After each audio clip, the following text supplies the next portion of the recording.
Welcome in, everybody, to another episode of the PHNX Suns Podcast. I'm Lindsay. That's Gerald. That's Flex. That's Espo. How you guys doing on this fine Thursday afternoon? Flex. Oh, man. Glad to be back with the family. I love you guys. We can finally put the rumors to rest that Flex got fired. He did not get fired. Or traded to CHGO. If anybody's getting traded to CHGO, it's still me. It's you? Yeah, it's still me. Can I bring up something? Sure. I went to an elementary school talent show today. Right? Okay. And all I could think of was the PHNX Suns offense this year. It was flashes of brilliance, some things that made you go, what the hell? Then it was slow at times, and it was just chaotic. And it made me think of the 23-24 PHNX Suns offense, so much so that I talked with the principal, and he's considering bringing in Mike Budenholzer to run the talent show next year. There you go. So, that's the living I see her everywhere meme that you just lived out. I see the 2023-24 Suns everywhere. I mean, hopefully Coach Bud works out both well for us and the middle school. Middle school? Elementary school. Whatever. A bunch of 7, 8, 9-year-olds. Them youths. Who cares about them? Who cares about them? Welcome in, everybody. This is going to be a special edition PHNX Suns Podcast. That's right. Mm-hmm. We are revisiting the Purple People's Court for this episode.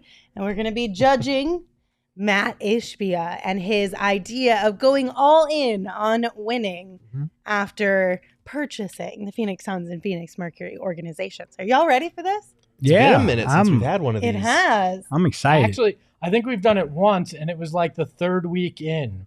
Yeah. So. It's been a minute. And I think our office neighbors yelled at us for it. Yes, because you were, instead of having a gavel, you were pounding on the wall. I did it one time. It was an audio-only episode. I literally did it one time. One time. They're so dramatic, you guys. It's like, goodness gracious. All right. So we're going to be talking about Mat Ishbia. And since we are talking about Mat Ishbia, we'll start with just the latest news we got from him or around him. This one came from the NBA Communications at NBA PR on Twitter. They said the NBA, WNBA, and United Wholesale Mortgage today announced a multi-year U.S. partnership that makes UWM's consumer-facing brand Mortgage Matchup the official mortgage partner of the NBA and WNBA, making the first ever mortgage partnership for both leagues. Now, while I will not include this in my ultimate judging of Mat Ishbia's time owning the Suns and the Mercury, I will say kudos for being the most petty owner of all time. Because you know this was a jab. Mortgage beef. Look, I also like to imagine when he was negotiating this with the NBA, he point blank said to Adam Silver, the only way I'm doing this is if you drop it the morning after the Cavs get eliminated from the playoffs because fuck Dan Gilbert. Wow. I feel like that this thing is that petty. So Yeah, I mean, Shams unloaded the clip as soon as the game was over, and then Mat Ishbia followed up with the kill move today.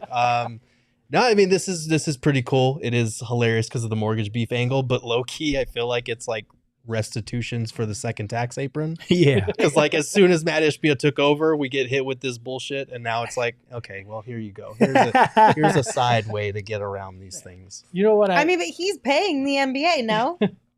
I mean, if you're the official mortgage partner of the NBA, you're probably going to get something back in return. They're pushing business your way too. I think you're getting something. Yeah, he shrunk that luxury tax a little bit. For sure. Did they replace like Chick-fil-A? So in the fourth quarter, if a guy misses 2 free throws, you get a quarter of a point off your mortgage? Let's go. I think that would get people so hyped, to be honest with you. No, I think they would still want the chicken sandwiches. unfortunately. Forget free T-shirts. They're just launching coupons for mortgages. 1 month free. 1 month free mortgage, man. Yeah. I mean, honestly, We can get creative with that. Yeah, we can get so creative good. with that. Yeah, so we just wanted to bring that up. But congratulations to Mat Ishbia, UWM, the W, and the MNBA. Mhm. All right, shall we get into the shenanigans of the Purple People's Court? Yeah. Let's do it. All right, we're going to first look at all the moves that have been made. Majority of the moves, you guys, if they're super small, we're not including them on this list, okay? So don't get too particular with us. But all the moves that Mat Ishbia has made with the Suns specifically first, from a basketball side of things. So here's what we've got. Off the start, or off for what? Off the top? Off the top. Off the top. Mhm. From the jump, whatever you want to call it. Mat Ishbia came in and immediately traded Mikal Bridges, Cam Johnson, Jay Crowder, 4 first-round draft picks, and an unprotected 2028 pick swap for Kevin Durant. Then he went on to fire Monty Williams. Later that year, hired Frank Vogel. Then traded Chris Paul, Landry Shamet, 4 first-round pick swaps, and 6 second-round picks for Bradley Beal and Jordan Goodwin. Then traded 2 first-round pick swaps to the Grizzlies for 3 second-round picks.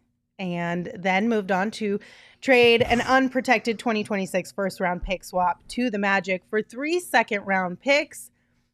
We signed free agents Eric Gordon, Drew Eubanks, Yuta Watanabe, Bol Bol, Keita Bates-Diop, and Chimezie Metu. And, of course, we lost a second-round pick for tampering for Drew Eubanks. So this is the first.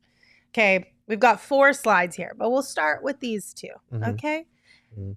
You want to talk about that Mikal Bridges, Cam Johnson, KD trade? Because I feel like that's the number one thing that has everyone kind of rattled, picking sides on, if you will. Was it not a good trade? Should you not have made the move? I mean, that's a trade you make 10 times out of 10. And it's easy to sit here with hindsight and say, it hasn't gone well. It ended in a first round sweep. We should have kept developing. But everyone forgets that at the time, like, that Suns team was barely above 500. 4 games. They were going through it at the time. And if you can trade for Kevin Durant, especially with the, all NBA season that he just had, you make that trade. I know people love Cam and Mikal, but like, it's Kevin Durant. And yes, we have to worry about the first round pick situation and all this stuff, but the Suns still have draft picks. Like, everybody keeps coming back to this move and pretending like it was a nonsensical move. Anybody that's saying that's a nonsensical move is just dealing primarily in nostalgia and love for 2 fan favorite players. From a basketball perspective, you absolutely make that trade. Yeah, and it's easy to look at this trade now because it hasn't kind of panned out. But pay attention to Mikal and Cam. I mean, that's the best thing I can say in this argument is we're looking at Kevin every night. And we're seeing how the team didn't evolve the way we thought, but there's still time to fix a lot of things. And like you said, Gerald, Kevin was terrific. He's going to have an all-NBA season. But Cam and Mikal have had their struggles in Brooklyn. And so you got to look at the entire and the totality of it. You just can't look at it as, okay, well, Cam and Mikal, what they were when they were here. I mean, they digressed a little bit themselves. So, no, in short, it's a no-brainer for me. I'm still doing it 10 out of 10. Yeah, I mean, the title Brooklyn got last year and the one they're about to win again makes it hurt. I mean, come on, guys. Like, I get it. Everybody loved what Cam and Mikal brought. They were vibes guys, if you want, right? But in the end, it's Kevin freaking Durant. You do that every time. And what he's done on the court has been to the level that everybody expected him to be. Maybe the success, obviously the success to the level that you wanted hasn't been there, but the fact that you got him is exactly what you should have done. And I get it, draft picks, but you know what? Draft picks are only as good as the people selecting them.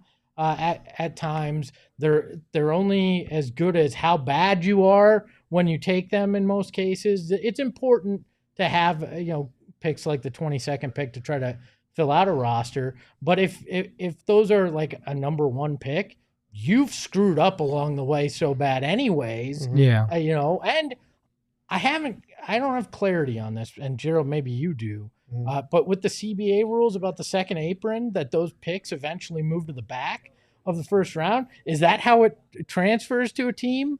too, that they get the pick because of the penalty? I mean, the pick that would transfer to the back of the first round wouldn't be until like 2032. Okay, so it's not one you've already done. It's not even on the table yet. But, so, but overall, I think if this hadn't happened a day after Mat Ishbia bought the team, nobody scrutinizes it as a new owner syndrome move, right? Mm-hmm. If this were this trade deadline after a year of him owning this team and he made a move like that, I don't think it's as scrutinized as this view of Mat Ishbia being impatient that it is. Right. The new owner syndrome thing is frustrating because like we had wanted an owner to come in who would make all-in moves that would be aggressive, that would try to make moves. And yes, I understand that in year one, or I guess technically year two with Kevin Durant on the roster, if you want to count the first couple months he was here in the first playoff run, like, you didn't get to where you wanted to go, but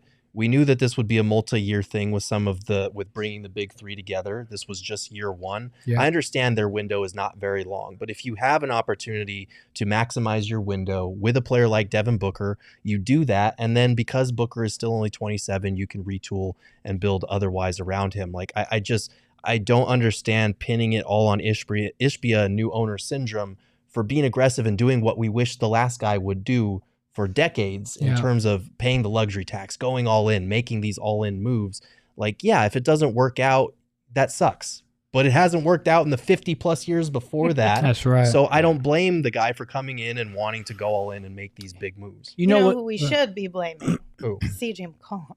Yes. Oh, yeah. Why did they agree to this shit? Should be on the next version of Purple People's Court. Yes. So that we can sentence him to life in prison for mind-blowing, allowing this new CBA to take effect when we get a multi-billionaire owner. Mind-blowing. We give Lindsay a little power and she goes straight to send him to life in prison. Hey, I could have gone with death, okay? I was being polite. I was being generous. Mind-blowing how they agreed to that.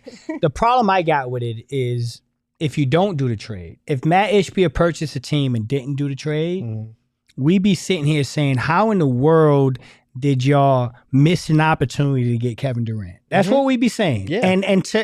I love the Twins. I love the structure of that team. It was a lot of fun watching them evolve. It was a lot of fun watching them make that championship run in 2021.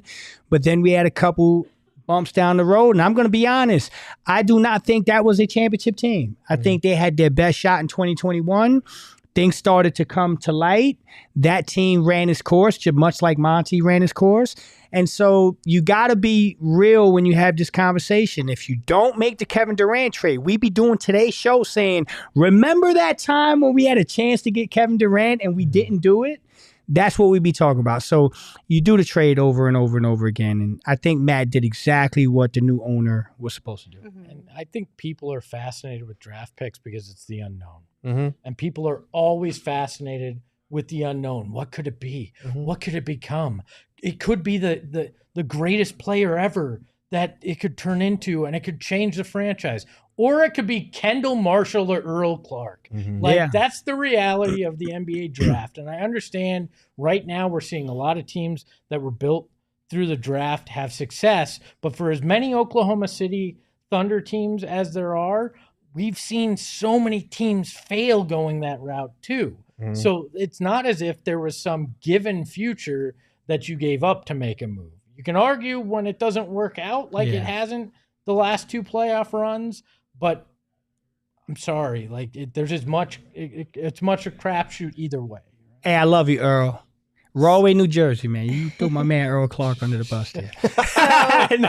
Earl Clark's career through Earl Clark. Messing around. No, go ahead. Moving on from the Durant Twins trade, because I think a fair majority of us, at least at the time, and we can all admit this, thought, 10 out of 10 times you make that move because it's Kevin freaking Durant. Now, hindsight, you can feel whatever type of way you want to feel about it now that we got swept in the first round of the playoffs. That's fine. But it is what it is. Then we move on. Fires Monty, hires Vogel. Yeah, well, Oh, man. I think we're mostly in agreement that, Monty kind of, it was time for Monty to move on to his next adventure. Frank Vogel maybe was the best option available at the time. I disagree with that. I might be the only one, but I think you should have given Monty a year. He had a month or two to work with Kevin Durant. They went to the second round, got fired. Yeah, they got their ass beat in game 6 and in an elimination game again at home. But like, they didn't have their starting center. They didn't have Chris Paul. They were starting Landry Shamet and Jock Landale in an elimination game against Nikola Jokic and the eventual champs. Like, I'm sorry, that could happen in that type of scenario. And I said it at the time, if you're firing Monty Williams, okay, fine, but you better be sure that you nail the next hire. And guess what we're doing this year? A year later, we're saying the same thing about Frank Vogel because Frank Vogel is now gone. So you didn't get the hire right.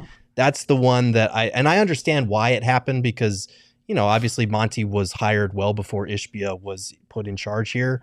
But I do think, like, if you were going to fire Monty Williams, you needed to nail that next hire. A year later, we're doing the same thing. So they didn't. First off, Cheryl, do not insult my Australian sensation. I love Jock, but if he's starting against Nikola Jokic in an elimination playoff game, great job, Gerald. It's nothing personal again. He did. Earl He actually and Jock, did. shout out. He did. But Nikola Jokic still had his way with him. Okay, So, well, who doesn't Jokic have his way with? I mean, to that extent, though.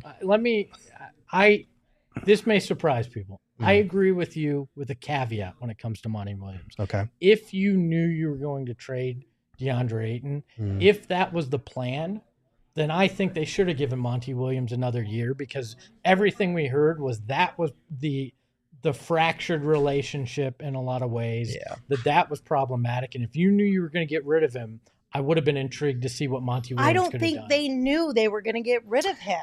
I think they had waited too long with DA and all the offers they were getting, they weren't willing to pull the trigger on because they didn't think it was enough. And then Portland presented itself and they were like, this is probably the best we're going to do. Let's move forward on it. I don't think they were fully 100% they knew they were going to move DA. I think it's right in the middle. I think you're right. I'm not saying they didn't want to. No, yeah. I think you're right to listen. I remember vividly that summer they were trying to move DA, but the packages were atrocious. Yeah. And so I think there was a little bit of a moment where you're like, okay, we may keep DA. And I think that's where the whole Monty thing and there's a disconnect there. And then the right opportunity presented itself with Dame. We lucked out and got a decent deal for Ayton. But to be short, Gerald, I couldn't agree more. And I can't believe I'm saying this because I was one of the people saying, yeah, I think we need to change. But hindsight being 2020, able to digest how the season played out, I couldn't agree more. I'm fascinated with what this season would have looked like with 1 year of Monty Williams. I really am, especially knowing that DeAndre was going to be gone at that point. I think I would have loved to give Monty one more crack because there was more continuity and chemistry, and he just had a better grasp of things. But, it is what it is. Can't do it. We complained about Monty not making adjustments. Monty never calling timeouts. Like we did. But that's the thing is, what did we complain about with Vogel this year? We complained about the same stuff. The at least he adjustments, called the timeouts rotations. a little bit better. Yeah, no, he did. But I'm just saying, every coach that comes in, we're going to do this shit with. Every single fucking coach that comes in, we're going to do this with. Yeah. It's a thing that fan bases do with their coaches when they're not winning. I think they have a better regular season and wind up in a very similar place in the playoffs. With Bud? No, with Monty. With Monty? If he had stayed an extra year. And I still don't think that Vogel was their first or second choice and may not have even been their third that they wanted last year. I agree with that. It felt like I'm settling higher, right? Yeah. And so I think it's half and half if firing Monty was the right. We do have a super chat about Monty, though, from Jay. Jay said, thank you, Gerald. The Monty slander has to stop. Yeah. One of the greatest coaches in Suns history should be in the Ring of Honor. He is. That's all it is. No. Yeah. Yeah. Not until he retires. I'm going to pass on that one. You don't put an active head coach in. Well, not as the active Detroit Pistons head coach. No, you wait until we have reclaimed our reputation from these days. But yes. Next on the list, traded Chris Paul, Landry Shamet, first-round pick swaps, and 6 second-round picks for Bradley Beal and Jordan Goodwin. This is the one that everybody has problems with. This kind of feels like the turning point when everyone is going to retroactively look at new owner syndrome. Mat Ishbia ruined the Suns. That's still a move that you make. I'm sorry. I love Chris Paul. I loved what he did. You and I have argued about whether he deserves to be in the Ring of Honor multiple times. He does. But like Chris Paul, what was our complaint about him last season? Couldn't stay healthy in the playoffs. It was time. Like it was time to move on from Chris Paul. And Landry Shamet, Lord knows nobody liked him here in Phoenix and that he couldn't contribute. So like you're trading a bunch of pick swaps for a certified all-star, a guy who can come in and be that third option after being the first or second option in Washington for years. And again, because of their limitations based on the luxury tax, where they were with those aprons, they couldn't have brought in anybody better. They could have gotten to the mid-level exception. But if you look at the players that were signed for that amount last summer, the best one was like Gabe Vincent, who guess what? Missed most of the season due to injury. So there was no point guard that you were bringing in for the MLE that would have been a better option than Bradley Beal. Basically just picture this year's team, but without Bradley Beal. Yeah. And think about how bad that team might have been. Like, I don't understand the frustration with this. I understand it's a bad contract moving forward, maybe. I think that's what it is. But you don't make trades based on what a contract's going to look like 3 years from now. You take it into account, but you make a trade to go all in on your title window now. That's what that trade is. Yeah. And I'm sorry, I'm not going to sit here with 2020 hindsight just because year one didn't work out and be like, no, that was the wrong move. That's the thing, G. You got to give it more time. There's no way the verdict is out on Brad Beal yet. It's just been 1 year. If you think, in my opinion, if you think the Kevin Durant trade was a no-brainer, the Brad Beal trade was a no-brainer on steroids. Like, you had to make that deal. I think it's a fantastic deal. I still think it's a fantastic deal. Based on the circumstances that G just laid out, what you could have done and what your options were, to come away with Brad Beal was an absolute home run. Now, year one, it didn't work out, but that's year one. I'm going to lead some people down the road real quick. Year one of Rudy Gobert looked really bad too. Year one, I mean, everybody was saying that's the worst trade in NBA history. They're never going to live that down. They gave up so many first round picks. And then year two looked a lot better. Yeah. So and then they're going to lose to my Nuggets now. So yeah. Okay. Here's the thing. Like, I understand the limitations you were around as far as cap space and money, and that you traded Chris Paul, Landry, and a couple second rounders, more than a couple, six of them, let's be honest, for an all-star, Bradley Beal. I understand that. But I do think that, I'm not saying you don't make the move, but I understand people's dislike for the move because of the no trade clause, because it gives you zero flexibility around Bradley Beal until the end of his entire contract. That I do think gives people reservations. Right, but fans have the ability to play Captain Hindsight and play backseat quarterback. I think people were discussing that at the time of the trade as Some of them, yes. Not all of the people in the chat that think this is a stupid move right now. I can promise you that. And I can also promise you, again, if they hadn't made a trade for Bradley Beal and they just ran it back with Chris Paul and DeAndre you'd be in a worse spot. This season would have gone 10 times worse than it did. So, and not only that, I'm sorry, not only that, G, not only would it have gone 10 times worse, you'll be, what options would you have? Like, literally, you got Brad Beal for Chris Paul. You got to remember, Chris Paul, that was the only opportunity to trade Chris Paul on his money. If you don't do that, how are you even getting a Brad Beal or someone else? The people in the chat that are upset, I want to know what the alternative is. If you're going to be upset, tell me what the alternative is to flip Chris Paul and Landry Shamet and get something back. I just don't see it. I think that's a super no-brainer. Just keep Chris Paul, move him to the bench. Well, for who? And who are they getting? Book plays point like he did this year. Okay, yeah. I don't think that because they love point book in the chat. Look, to me, this was like trading an old paid off beater car that had overpriced rims and a nice stereo in it for a used luxury car, that you thought, okay, it's better than what I have right now. And I'm at a point where that car that I'm trading in is going to have zero value very soon. So I might as well get something for it. Right. But I get the problems with the draft picks that people have, but they're pick swaps. They're pick swaps. So which you're betting on we're not going to be worse than the Wizards at any point where that actually becomes enacted, right? So it's a calculated gamble, but it doesn't mean you don't have a first-round pick at any point, and you're betting on yourself to be better than the Washington Wizards, which, 99 times out of 100, you take the bet that you're going to be better than the Washington Wizards, right? Yeah. But all these moves, if you are trying to win in the moment, are gambles. Yeah. Right? And you have to accept that. And to your point, the ability to take it from hindsight and rewrite an approach to it makes it look worse, right? But you have to take gambles to win. Every team, the Nuggets, they took a gamble on getting Aaron Gordon, right? And it paid off. Right, you take a gamble on Michael Porter Jr. that his back isn't going to be a colossal problem because he was supposed to be a top prospect in that draft. He fell to where the Nuggets could take him because of health concerns. You take calculated gambles to win a title. You said Rudy Gobert. Everybody thought that was nuts when that trade happened, but the Wolves have obviously found something. And they may lose in the second round, but they have a brighter future because of it. Yeah. Calculated gambles are all over the path to a championship, and you have to accept that.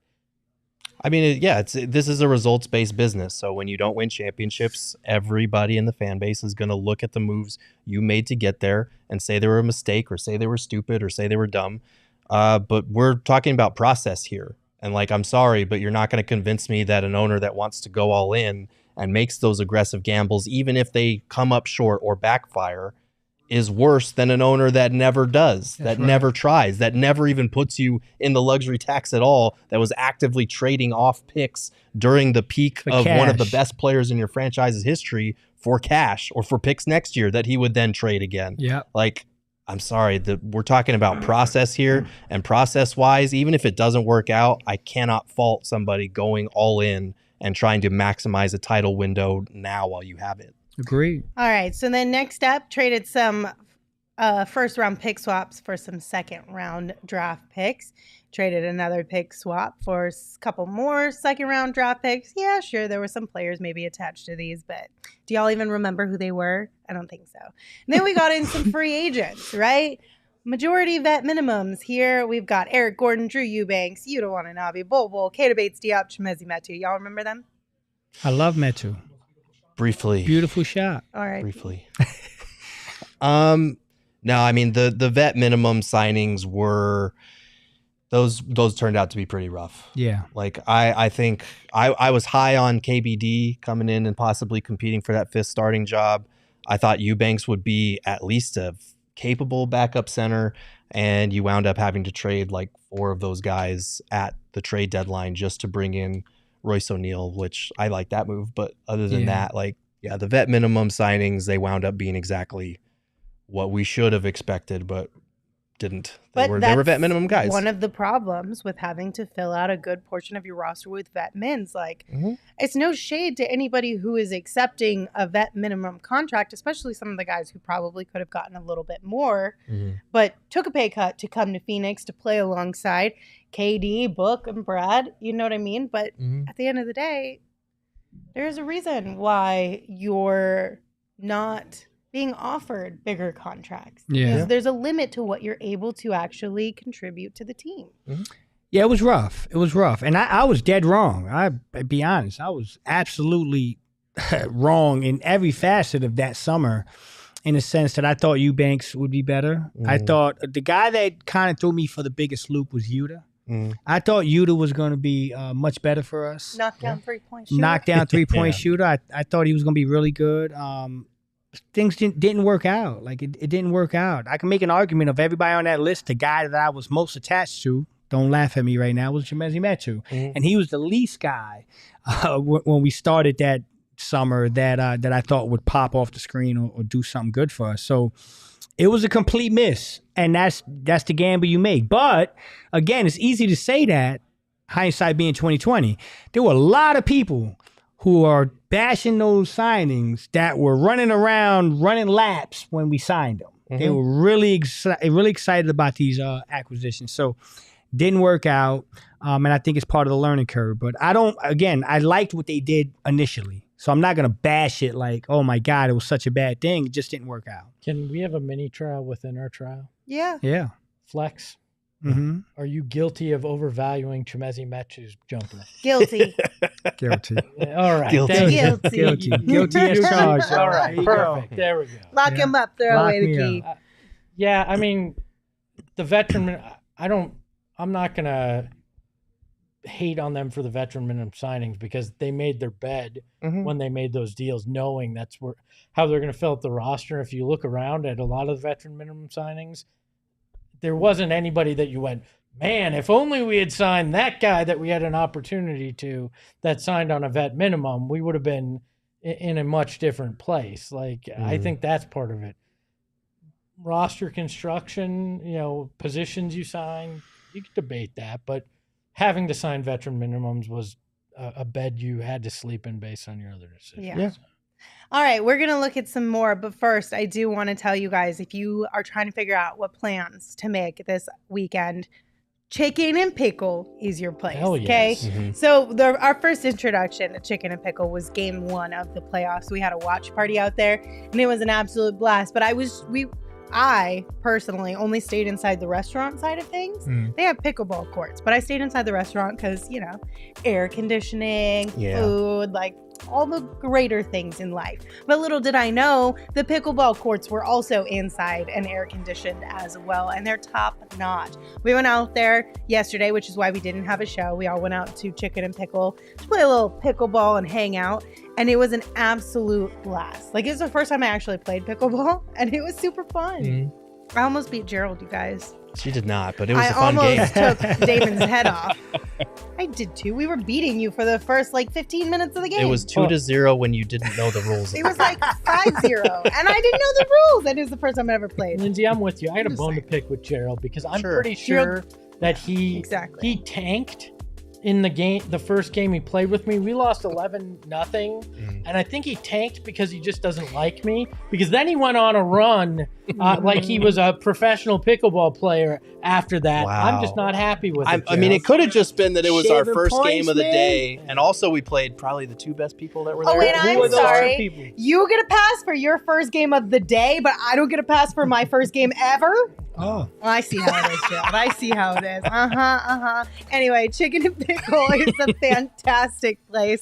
They've got the indoor and outdoor pickleball courts. They've got cornhole, ping pong, battleship, Jenga, so much more, plus really good food and beverages as well. They're also great for private events, team building like we had yesterday, and same day spontaneous night or day out. So head to chickenandpickle.com to see all the fun that you can have at their Glendale location.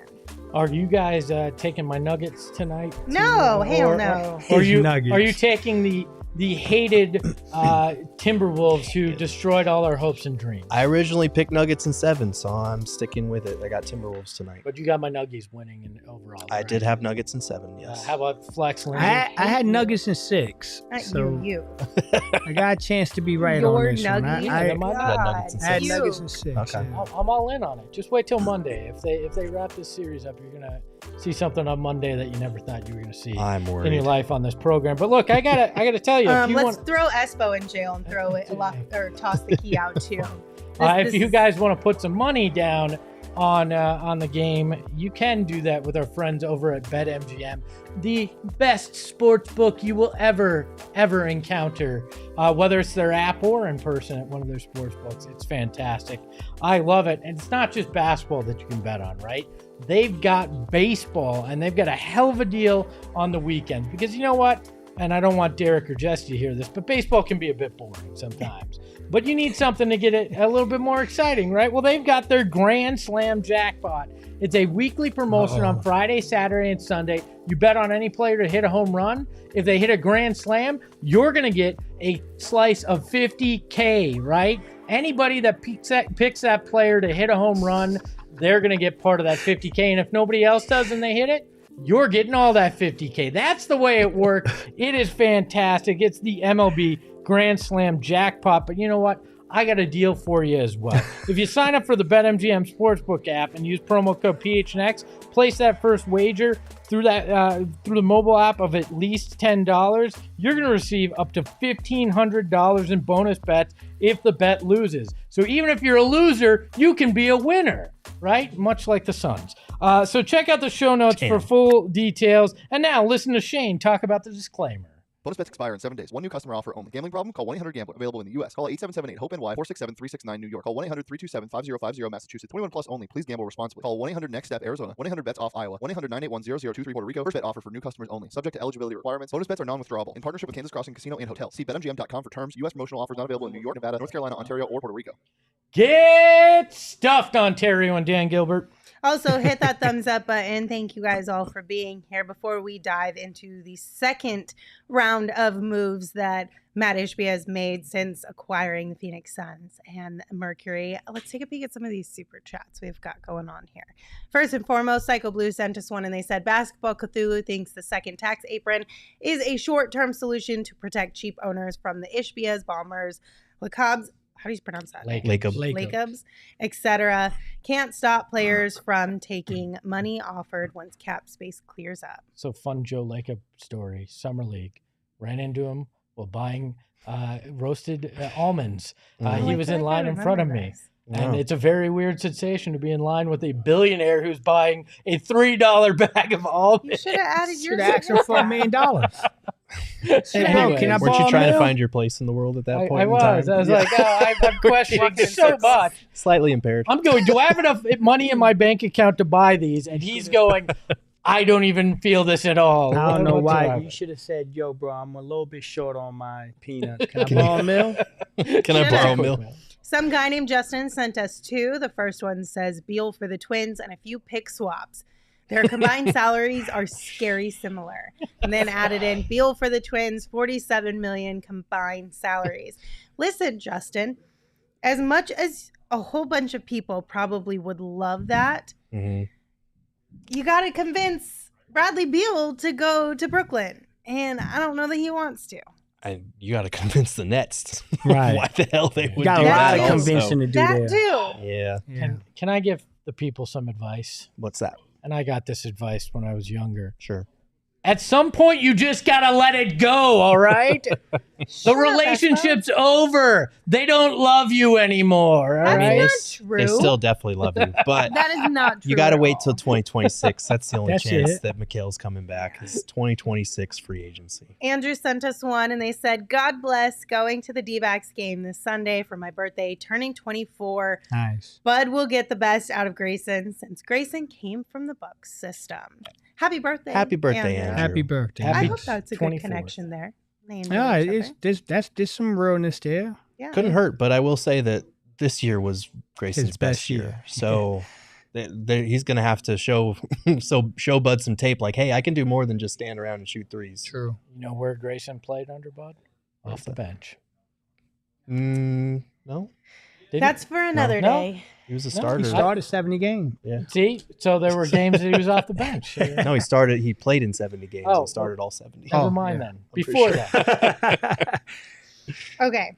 Second round of things that Mat Ishbia has done as the owner of the Suns-specific ones. They salary dumped and sent campaign and a second-round pick to the Spurs. Oof. They traded DeAndre and Tumani Kamara for Yusuf Nurkic, Grayson Allen, and Nasir Little.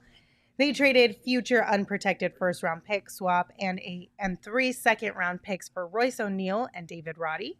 They signed Thad Young and Isaiah Thomas. Extended Grayson Allen, fired Frank Vogel, hired Mike Budenholzer, and the rest remains to be seen. So we'll start at the top. Salary dumped campaign.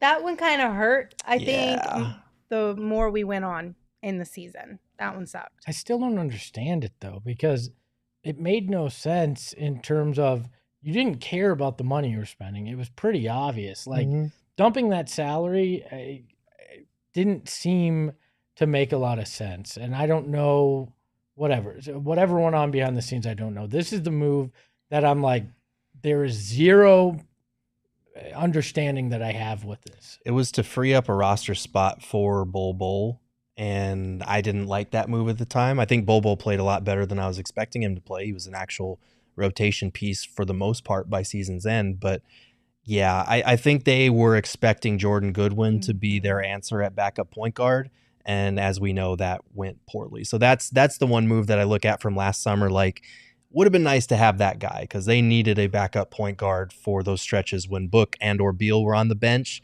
and they just didn't have an option there. And I know you guys like to throw this around like it's an insult, and I don't mean you guys. I just mean general people. Mm-hmm.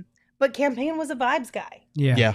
Mm-hmm. Like, you might complain that Suns fans want good vibes and all this stuff, and we don't care about good basketball. That's not true, but you also have to have some good vibes. Mm-hmm. Yeah. And we clearly struggled in that department this year. Yeah. Clearly struggled in that department. Hey, they brought back Ish. I'm just saying, That- they could have used Campaign's help in that area. Yeah. Now we're talking about some realistic stuff, like the KD and Beal stuff. I think are no-brainers. This one bothers me a little bit, but you nailed it. You guys all nailed it. I think it was to free up the spot for Bol, and I think they miscalculated on Jordan Goodwin. I think they really thought Jordan Goodwin was a younger, version of what they were expecting Cam to do, and it didn't work out, and so that happens. But yeah, that one is the one that if I can have a redo, I would absolutely. That'd be at the top of my list to not make that deal because I think Cam would have helped tremendously this year. He played great for the Sixers He in the sure playoffs did. off the bench too. He sure did. That was a tough one. You got thoughts? No, you good? We can get on to the next. All right, the DA trade. How you guys feeling about this one? Because I know a lot of people are a little down on Nurk right now. Yeah. Super upset that we had to send Tumani out in this one. I don't blame him. Tumani would have been nice to have on this squad too, but I like Nurk. He would have. I do know, like, Billups said this straight up when he was in town for a Blazers Suns game. He said that the deal would not have gone through if Tumani was not part of it. Yeah. And so I'm sure a lot of people are going to say, well, then don't make the deal because Tumani is a good wing defender, Ayton, better individual player. A lot of people think than Nurk. You had to make a DA trade of some sort. Like the fact that he didn't want to be here, the fact that both sides needed a clean break. Like as much as we talk about it's time to move on from Chris Paul or time to move on from Monty, like DA and the Suns needed a separation. They needed to go their own way. We saw it in the playoffs. Like, yes, he was up against Jokic, but his effort was not there. Like it just wasn't there. We had reached our ceiling. And for the third year in a row, we were going into a season like, okay, are we going to be able to depend on our starting center? Because everything else kind of hinges on him figuring it out. So they made the trade and they took what they could get for him in return. Like Nurk has his flaws. I think they were definitely looking at that Nuggets matchup, and like Nurk is one of the few guys in the NBA that fares well against Jokic, surprisingly. If you look at the numbers, if you look at their matchups this season, he does well on Jokic. Yeah. But honestly, the biggest thing, aside from getting a starting center, was getting the number one three-point shooter in the NBA out of this trade. And Grayson having a career year and being able to lock him in around that big three. Like, I mean, there are definitely things to criticize with this trade. I just don't know how much better they could have done in finding a DA trade. I think at half the price, you got most of the production you're going to get from DA at that center position. And a guy that at no point, at least in my mind, kind of just floated through a game like that was the complaints. Okay, did Nurk miss a lot around the rim? Yeah, we had the same damn complaints about DA though too. Yeah, right? everyone was mad. DA never dunked the ball. Like so, I think it was a fraction of the cost. It was the best value you're gonna get for DA. At that point, like you can debate whether they should have moved him earlier for some of those more fanciful packages that were offered. But to me, it was the fraction of the cost. Plus, you got Grayson. Because this was a team that had to get creative in ways to add depth too, and that was a way to do it. And I'm sorry, but Tumani Kamara is not the reason that you look at that and you go, oh my God, like he got a lot of opportunity on a really bad team. I like he wasn't going to have that amount of opportunity. Like he wasn't going to be starting for the Phoenix Suns like he was in Portland, right? No. Towards the end, like. Could Tumani turn into a valuable bench piece? Yeah. A spot starter? Yeah. Maybe he surprised everybody's a starter, but that was not the mode you were in, right then. So I don't have as much of a problem with that deal as others do with that. Yeah, I have no problem with it because DA needed change, right? And the longer you wait to make that change, the more you lost in DA's value around the league. And I think that was the biggest issue. I think they waited a little too long to move Yes. DA, and everyone knew that their backs were up against a wall when it came to DA. They knew the relationship had soured, so they weren't willing to offer anything more than what they were getting. Yeah, the value was depreciated. Yeah. And so you had to make the deal. And again, simplicity. Let's just keep basketball very simplistic. I believe that if you take Nurkic and Grayson off this team and simply put DeAndre Ayton in there, we're in a tough spot. Right. We're in like a tough spot. The finishing, DA was an excellent finisher. Nurk is not. But Nurk is a better screen setter. Defensively, he checked out as a better rim protector, even though on the perimeter, he's more of a liability out there. Yeah. And I will say, like, this keeps getting swept under the radar when we talk about DA, Nurk, all this stuff. Like, heading into the season, we were legitimately concerned, how are the Suns going to be able to involve DA offensively and get him the number of touches that he wants? Because Nurk, say what you will about him, he came in here, he was okay with not getting the ball hardly at all, because he doesn't have the offensive skill set for it. I get that. But like DA, you guys want to talk about vibes and how bad they were with this team this year. If you put DA in the place of Grayson and Nurk, this team would have imploded by December. Yeah. Like, I'm sorry. He wasn't getting the touches that he wanted here in Phoenix. Those situations were already bad. Like, I promise we're not just standing up here and blowing smoke out your ass that like, oh no, like it was like we're just making shit up. Like, everything that we heard behind the scenes, they needed a break. So you can take that for what you will. But like, this team would have imploded a couple of months in if they'd have just stood pat with DA. Yeah, if you want to argue about DA, the argument would have been, should you have done a sign and trade with Indy? Should you have made that move previous with Indy when they offered you Sabonis? That's the one. Like, you know, there's multiple points where you look at it and you go, that's where they screwed up with DA. It was untenable by the point that they got. There was even rumors that DA asked to be out of Phoenix. So the return you got, I don't think it was a crazy deal like some people think.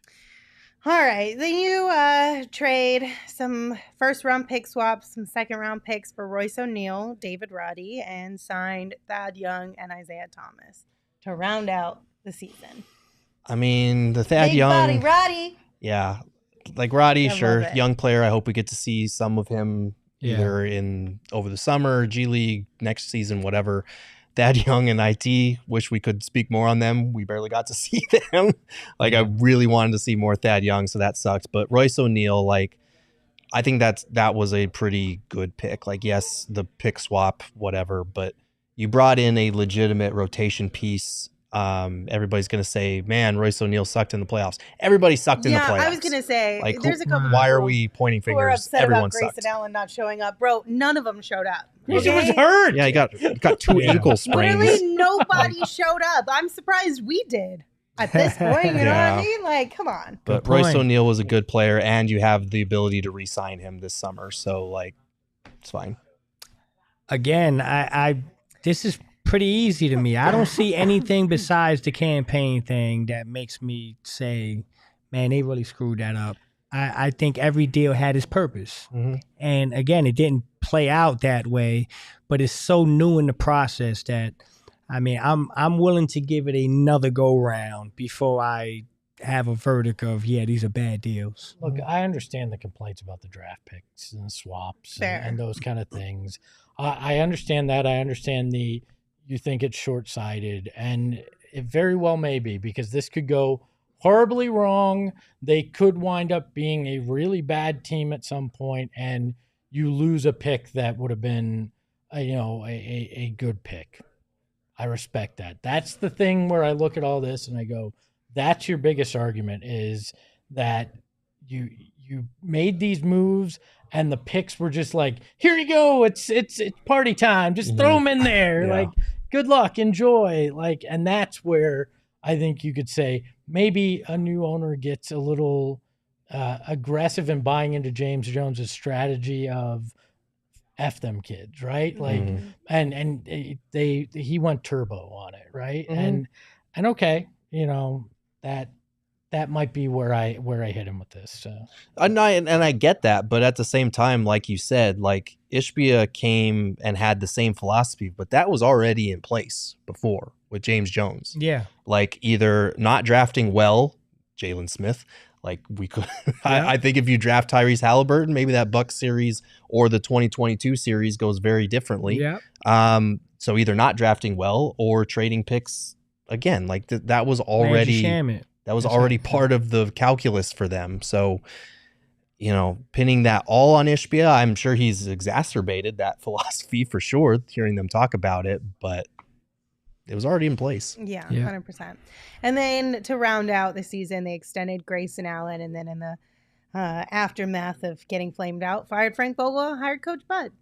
And it remains to be seen how that will play out and what additional moves he will make. But that's it on the Suns side of things. Before we dive into a few additional things as far as like business and Merc and make our verdict, I do want to remind you guys the sun is bright and super hot right now in Phoenix. So make sure you protect your eyes with some Shady Rays. Get ready for the season with quality shades that are built to last. Shady Rays has you covered with premium polarized sunglasses that will not break the bank. They're an independent sunglass company offering world-class products rated 5 stars by over 300,000 people. My favorite thing about Shady Rays is they've got your back long after you purchase. So if your shades ever go missing or take an unexpected hit, you don't have to sweat it because they have the most insane protection in all of eyewear. Every pair is backed by lost or broken replacements. And if you don't love your shades, you can exchange for a new pair or return worry-free within 30 days. So there's no risk when you shop. Their team always has your back with personnel and fast support. And exclusively for all of you, Shady Rays is giving out their best deal of the season. Head to shadyrays.com, use code PHNX for 35% off polarized sunglasses. Try for yourself the shades rated 5 stars by over 300,000 people. And look how good Espo looks in his Shady Rays. I'm going to throw a little shade. Okay. Okay? Just quick. Two things can be true at once. And I think this world forgets that way too much. And the two things that can be true is the Suns made the right moves to be aggressive, and they haven't worked out yet. Yeah. Those two things can be true, and it's all right to admit that. You don't have to be one-track minded and think that only one thing can be true at a time. And that is throwing some shade. But now that I put my real glasses on, I can read again. Let's talk about our friends over at Desert Financial Credit Union. Do you have something that you want to accomplish? Do you have a business goal? Do you want a new home? Are you looking at that car that you've always wanted and you want to take a chance in buying it? Our friends over at Desert Financial Credit Union have been helping Arizonans that have wanted those things for 84 years, right? Longer than your grandparents were on this earth or have been on this earth. They've been helping people reach their financial goals. They believe in this community just like you do, and they want to help this community grow by helping you, the individual, reach your goals. It's just that simple. They're financial experts, and they're committed to you and you getting everything that you want to accomplish done. So join a credit union that's committed giving back to our Arizona community and sharing success with its members. And I got a deal just for you, right? Don't ever say I never gave you anything or that Desert Financial Credit Union never gave you anything, because it ain't coming out of my pocket. They want you to sign up for a free checking account online, and it's actually better than free. It's giving you $200. So go to get that $200 in bonuses by starting at desertfinancial.com/200. Do it today. I recommend it's worth it. So. All right, so let's take a peek at some additional things that Mat Ishbia has done as the owner of the Suns and the Mercury. First and foremost, he brought Suns games to 2.8 million Arizona households with media rights deals between Gray Television and Kiswe. This one was a big deal because it gave more people access to Suns games. Partnered with Oakview Group to transform food and beverages at the arena. Gave away free antennas to Suns fans so they could watch said games. Launched Suns Live TV with additional content. upgraded the media and employee dining. I know that doesn't really affect a lot of you guys watching, but Gerald really loved it. Well, don't do that, because then that just makes it seem like I'm biased. Like, it matters that. Well, because you're there. I'm just teasing. That's not at all what the intent was. I know it's not for you, but that's what these people are going to say. Come on, though. Let me tell you straight up. Like, there has been a lot of talk about the people that have gone to Suns games that have been working in the organization for forever, and how atrocious the level of food was. Espo, I'm sure you can speak to that from back in the day. It was god awful. I mean, the ranch dressing was good though. So I can't speak to that. Lindsay but was just drinking cups of ranch dressing. Apparently. But the fact that he was willing to spend a lot of money on the difference between the dining that we get now versus back then, the difference that employees dining get, like, it matters. Well, not to cut you off, but go ahead. I'm not trying to. I got to tell you. Remember when you had to pay for all that? Yeah, you have to pay. Now you don't have to pay for that either. My favorite thing was the free sodas, the one game I went to. That was nice. So in addition to that, he also reimagined the Ring of Honor with permanent banners and murals. Espa, I know that one's really important to you. Yeah. No revolving digital Ring of Honor shenanigans up there. Such horse shit when they inducted Sean Marion into the Ring of Honor, partnered with Helios Education to provide $1 million in college scholarships for Latino high school students in Arizona. G League coming to town super soon. I think that debuts 2024-25 season. Inducted Amari Stoudemire into the Ring of Honor. Secured the 2027 NBA All-Star Game in Phoenix. That'll be exciting. Opened up a $100 million team member campus and Mercury practice facility, which just happened recently. Finally, that became a thing last month, actually. So that's the off-the-court type of stuff there. Mm-hmm. And people can make jokes about whatever, the food, any of these things. The problem was people didn't matter before. Mm-hmm. People matter now, and that has an impact on every level of things, because happier employees make for a better franchise, makes for being able to attract better talent in basketball ops and elsewhere. It all matters in that, and that was a stated goal that they had when they came in, and they lived up to that. You know how many false promises I heard under the the disgraced former owners regime? More than I can count, right? And the fact that they're living up to it is important. Those things matter when you're trying to build a world-class organization. And it is very weird to see the sentiment that, somehow defending Ishbia versus Sarver, that the off-the-court stuff doesn't matter to our team, that we're going full heel defending the owner. Like, guys, there's more to life than basketball. Maybe not for you, but for some people that work for the organization, that cover it, that are on the team, that type of stuff matters. It's the reason why they're confident guys are going to want to sign here. So I don't know how you look at that list and see the good things that have been done and say that none of that matters, or that it doesn't factor in to whether an owner is doing their job or not. He's told us from day one the core values that he has, upgrading the team member and employee experience, upgrading the fan experience. And I get it. When you don't win, when you get swept in the first round, it sucks. Like, you didn't meet your goals, and winning is the biggest goal that they have. But it's not just winning inside the lines of the court. There is much more to this that goes into it. And I don't know how you look at all of those things that Mat Ishbia has done and say, no, that's new owner syndrome. He's not doing a good job. Flex, you believe in people uplifting spirit. Those are key tenets of who you are as a person, right? Yeah. And DT in the chat says that bringing in Beal trumps all that. I don't know. I'm of the belief that that's 3 years, right? 50 million. If you made a mistake and it doesn't pan out, okay. But the things that you do to invest in people to prove that you care can last decades in a franchise. 1,000,000%. This is short-sighted. I mean, we've had a rough year. We've had a rough year. Mat Ishbia tried his best to put the best product on the court. It didn't work out this year. For there to be this agenda or this narrative that he's a bad owner after 1 year, after all that good he's done, and after the 18 years, is it 18 years with Robert Sarver? Yep. After 18 years of that, Mm-hmm.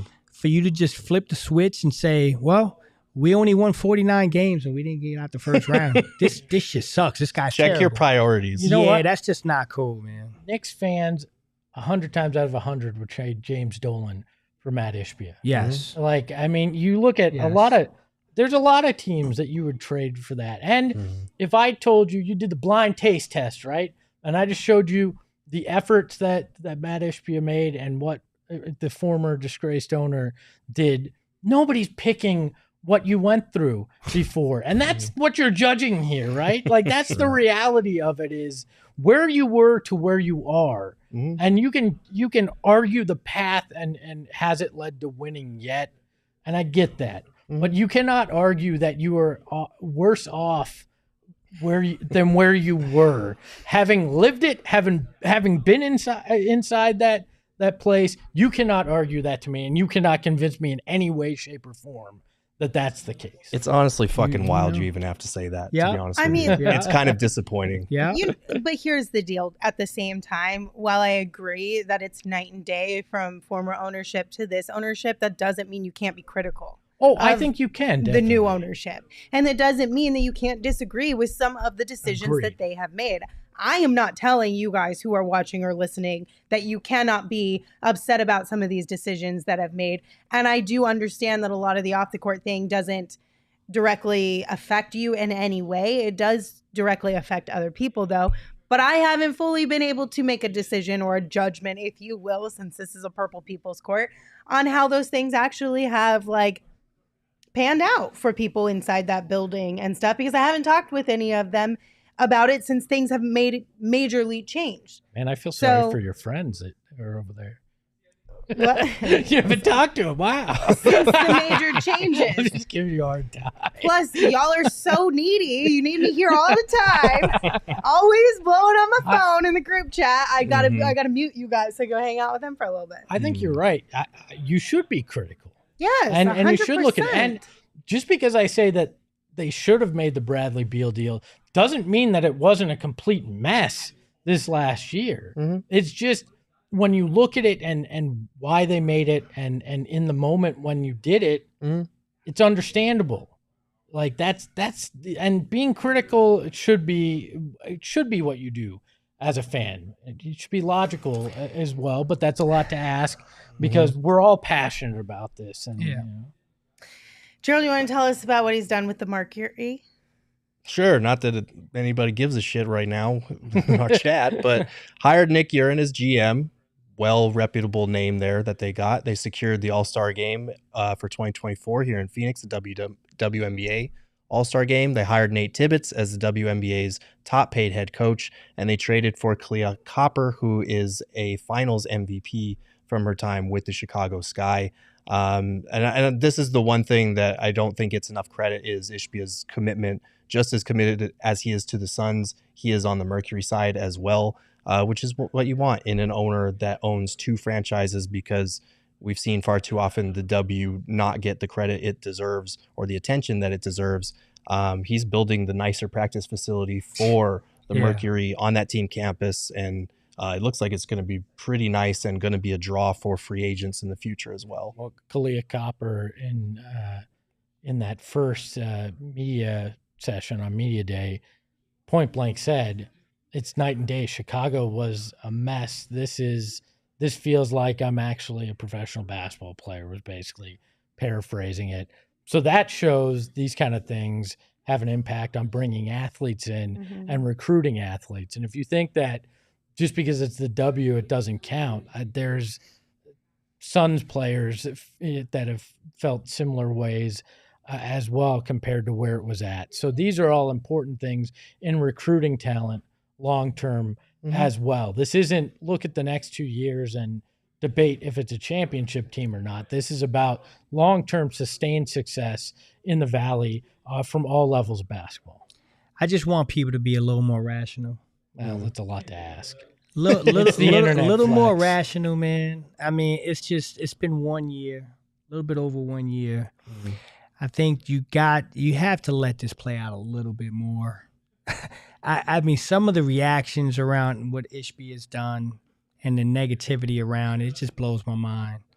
And I think it's unfair. If we're having these same conversations 3 to 5 years down the line, we got more of a sample size, then we'll have those conversations. But a year, man, I can't get behind it. There's no way in the world I can look at what he's done and view it as a failure or a negative in any light.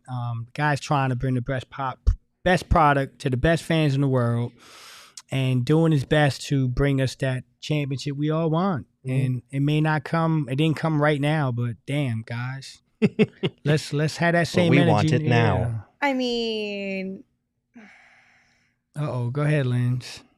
You're allowed to be disappointed. Yeah. No one's saying that you can't. When you get hyped up, when you go all in on winning, which I still fully support, but when you go all in on winning and you have Kevin freaking Durant, Devin freaking Booker, and Bradley freaking Beal on your team, and you flame out as disastrously as you flamed out in the playoffs this year, you're allowed to be disappointed. There's and a you're difference allowed between to that point and the this. finger and question the moves and go through all the stages of grief that you have to, within reason, of course, be kind to people. The reason part would be nice. You're still allowed to be angry. No, you can be angry, but I think being angry about the end result and viewing this guy as a bad owner that destroyed our franchise. You can feel upset with him. I think you do need to give him a little bit more time before you make the judgment of destroyed the franchise, because that's a long. That's a pretty. I mean, I'm reading some of the chat. This is what they're saying. This guy ruined our team, ruined the franchise. Listen, we talk about it with draft picks all the time. There is a level of concern about the now versus the future, and how much emphasis we're putting into making sure our future is still going to be one of competitive, decent to watch basketball, because we are throwing draft picks out the window like they don't even matter. Not, you know what I mean? So there is a level we sent the draft picks we threw out the window were for, in your words, Kevin freaking Durant, Bradley freaking Beal, and it didn't work out. So you can be disappointed about that. I'm not talking about just trades either. I'm talking about the trades of draft picks and the way that we approach drafting in general. I'm talking about all of the above. But that was here before Ishbia. That's not an Ishbia thing. I get that, but if Ishbia didn't like it, he could have changed it. Yeah, no, that's fair. But again, that does not make him the owner that destroyed the Phoenix Suns, like we're hearing. That's the part. That's the part that I'm just like, have a bigger view. Yeah. It's selective amnesia to the max. It really is. Not you, Linz. I'm saying the narrative is just bad. Lindsay's right, though, in terms of. Thank you. Just end it there. She's just going to cut that. Let's end the show right now. But honestly, Lindsay, it's the thing that's tough about it is anybody that's watched the show knows how damn pissed off I am about the way that season played out. How much I hated the way that it went, how disappointed I was, how I believe that they sold you on a vision of a championship and they fell short and fell way short. We're not talking about lost in the conference finals or lost in the NBA finals. And that pisses me off to know to just at all levels. But I also can sit there and look and go, I understand the path. I understand why, and I understand what they were trying to do. And in most cases, I would make similar moves again because, A, I don't know what the next 2 years holds. If they come out and Budenholzer is the guy that unlocks a lot of this and they do it, I don't want to hear a damn word from these people. And honestly, you're going to be the people that are just celebrating along with everybody else. And fine, that's part of being a fan, but that's the reality. I don't know. If you want to ask me this 4 years from now about these decisions, then we'll all have a better idea of how it played out, and you can play armchair quarterback and go, see, told you so, it didn't work. But you're right in the middle of it right now. You don't even know what's going to happen this offseason. Yeah. You don't know what move or moves that they make that could change this, and everybody changes their tune. I would still make a majority of these moves. I probably would be better with my draft picks, but I'd still make a majority of these moves because if you go back and look at people talking, everybody was talking about the Phoenix Suns being a Western Conference favorite, being a title contender. And that's all we wanted in this town for a decade. 99% of the general managers and owners in his situation would have made every damn deal he made. Every day of the week, twice on Sunday. Another thing I want to make clear, success doesn't make you a good person, and failure doesn't make you a bad person. Okay? If we'd have won a championship, that shit wouldn't have made Robert Sarver a great person. Okay? And losing this year and only winning 49 games, getting swept in the first round, doesn't make Mat Ishbia the worst dude either. Like, we got to put some perspective behind this, man. Let's give this guy a little bit more time and see where the cookie crumbles. But I love what he's doing. I think he's a fantastic owner, great person. And I think there's better days ahead for this team. I know it doesn't seem that way right now, but it's going to be a long summer, interesting summer. They'll get things right. They say that things will be different next year for the Phoenix Suns. That's what they say, right? They say. All right. So before we completely give our verdict here, if this has stressed you out, might I recommend Four Peaks tonight when you get home from work? Just have a nice ice cold beer. Maybe it's actually a not terrible day out right now. At least it wasn't earlier when I came in. You can sit outside on the patio maybe once the sun goes down, enjoy some Four Peaks beer or some Four Peaks beer maybe while you're making dinner for the evening as well. Either which way, you should definitely give them a follow on social to keep up with all your favorite beers and events. You can check them out at Four Peaks Brew or at Four Peaks Pub. You can also visit fourpeaks.com/locator. Again, to keep up with the latest at Arizona's hometown brewery. They did just launch a new beer this year, the Bad Birdie Juicy Golden Ale. It's a collab between Four Peaks and Bad Birdie. It's super drinkable and the perfect companion at the tea box or in your fridge. As a reminder, you must be 21 or older to drink Four Peaks, and we ask you please drink responsibly, but anybody can enjoy the chicken tenders out at the Four Peaks Pub in Tempe. Can you guys confirm a report for me? What's that? I've tended to be a nervous guy that can sometimes overreact a little bit. Okay. I mean, you're not going to confirm nor deny. All right. I asked you to do one thing and you can't even play along. I see how it is. Sorry. But look, our friends over at OG's, I hadn't, before it became legal here, I hadn't partaken. I'll be open and honest with you. You're a rule follower. I am. I'm very much a rule follower. But once, it became legal here in Arizona, I tried OG's because I had heard, if you're an anxious person, if you're somebody that feels that way, that it could help. And I found it to be very helpful for myself. And that's just my experience with OG's. I've heard other people have great experiences. And I recommend that if you're interested, if you're kind of curious, if you will, our friends over at OG's are great for you. Even if you're vegan, they got vegan options. They've got unbelievable options. If you want to try one of the best things, it's the big OG's. It's 100 milligrams, and you don't take it all at once. That would be very bad. But it's cut into 10 slices. It is fantastic. All the flavors are wonderful, and they're made right here in Arizona. I want you to head over to ogsbrands.com and check it out. Find out where you can get gummies and learn more about OG's gummies. It must be 21 and over, and please enjoy responsibly and enjoy at home. Yes. Okay. How are you guys weighing in? Is he guilty or innocent of having new owner syndrome? He is innocent of having new owner syndrome.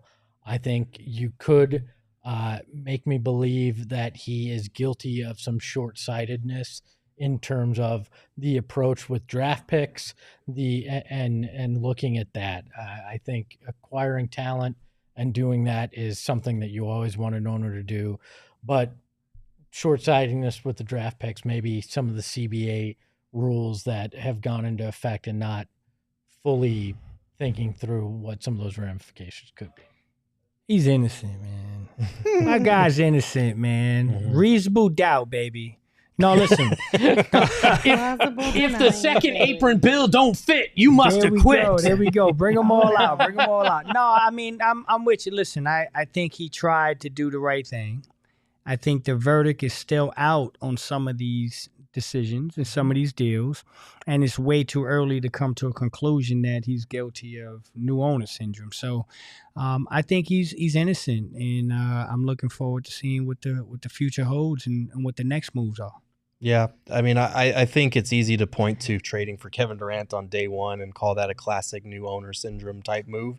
And I get it. But at the same time, like, we wanted an owner that would be willing to dive into the luxury tax, that would make the organization reputable again, and a place where players wanted to play, where people wanted to work. And he's done those things. So I don't align with the new owner syndrome side of things. I think that aggression is just inherently part of who he is. If you listen to him speak for more than 5 minutes at a time, and usually when he does speak, he speaks for more than 5 minutes at a time, like, that's just who he is. He's energized. He wants to win at everything. And yeah, that can come back to hurt you if those draft picks go a certain way, if the team never wins. But I'd rather have an owner that wants to win than one who treats human beings like shit behind the scenes and never goes all in on anything. And squeaks when he walks. Yeah. Uh-oh. Lindsay's going to Are go we going to have a guilty. hung jury here? What's up, Lindsay? So here's the thing. Talk to me. He's guilty. Oh. But it is one of those things where if I'm the judge in this case, which I'm going to pretend to be, he's guilty, but I'm only giving him probation. Okay. Because I don't think that he is guilty to lock him up and throw away the key. Like, there's levels to this, right? At least there is in my courtroom. So, and I'm the one who's, I like how this turned into her courtroom. who's putting this out house there. arrest, So you it's got a always little been break, my you got a courtroom. little- Literally since the first time we ever did We purple specifically We've done asked this did once she want to before. be the judge, and she Right. said, no, not this time. I said I'll let you guys have But an now it's a opinion. I'm courtroom. not saying that it was yours. But he is guilty of having new owner syndrome. I think every new owner is guilty of it to an extent. You get excited about the new shiny object. You want to make it better. But I think a lot of times you can be a little short-sighted. You can be a little bit too much on the all in right now, want this to be the best thing ever. And you can lose sight of some of the things that may be smaller in the moment, but are still important down the road. Like you kind of mentioned with the draft and how the approach is there. I'm not saying he's done a bad job by any means. I still think that we need to give him some time to determine whether it's been a super successful job or not. I don't really know if you can judge a new owner in one single year. That's what I'm saying. We're doing our best. That's what I'm saying. Can I plead down to short-sightedness with probation, where if it turns out to all have gone sideways, that you can then arrest him for new owner syndrome? No, but I'll let you. What's the thing where you can get it off your record? Oh, expunge it? Expunge Yes, it? I'll let you do that. If All it right. turns out well, Okay. I'll let you have Okay. this guilty verdict expunged from your record. Okay. Okay. Yeah. You giving them probation, the first offense? Mhm. Damn, you a tough judge. Just wait till He's you probably see not what she out does of at the hand. third Thank God I ain't had offense. some Lindsay Smiths around my way, boy. I'd have been. He's fine. Yeah, I'm He's messing around. fine. They're all guilty of it. Let's be honest. Off with all their heads. Exactly, all of them. Furio sent us a super chat and said Lindsay's the only one who keeps it a buck. The chat rides with her. Only sometimes, Furio. Today just happens to be one of those days. She can keep it a buck. I keep it a hundy. All right. Lindsay Ito over here. I'm messing We also put a poll in the chat and we asked all of you watching live with us if Mat Ishbia suffers from new owner syndrome. Uh-oh. 66% say Yes. Of course he is he guilty. 34% say he is innocent. Well, to those 34%, congratulations for being right. I don't know. Listen. Hey, if you're going to pass judgment, I'm going to pass some judgment. Yeah. Sorry, 66% of you.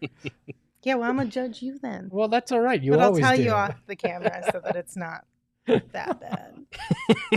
Thanks, guys. That's it. That's all we got. Can we do this again deeper into the off season when we have free agency and all that stuff? Sure. August, we'll do it again. I Maybe think- not as thorough since we retrial already went or- through no, everything, just a but we little- can add additional evidence. That's what I'm Yes. saying. Yeah. Low Yeah. retrial. Yeah, Mhm. that's I fine. want a damn retrial. That's fine. You're probably going to fail that one too in my courtroom Okay. anyway. Until he makes My a good courtroom. trade that everyone's hailing as, oh, I really like this There guy. you go. Rally the valley, baby. We'll see. 'Cause we definitely aren't cyclical with this. Thank you guys for hanging out with us. Hit that thumbs up button, rate, review, and subscribe. Appreciate y'all being here. We will be back tomorrow at 3 p.m. with another show for you. And that one, we will have sound from the Coach Budenholzer press conference because that is happening tomorrow at 12 p.m. So we will dive into everything that is said during that presser in our 3 p.m. show, and maybe have a little bit of fun too, because it's a Friday after all. Yeah. So until we see you then, give the show a follow on social, PHNX_Suns. You can follow me at Lindsay Smith AZ. You can follow Gerald at Gerald Bourget. You can follow Flex at Flex from Jersey. And you can follow Espo at Espo. Espo, take us home. When it comes to copium use, I plead not guilty. I only smoked it. I didn't inhale. Ahoy, hoy. We all silly like the mayor.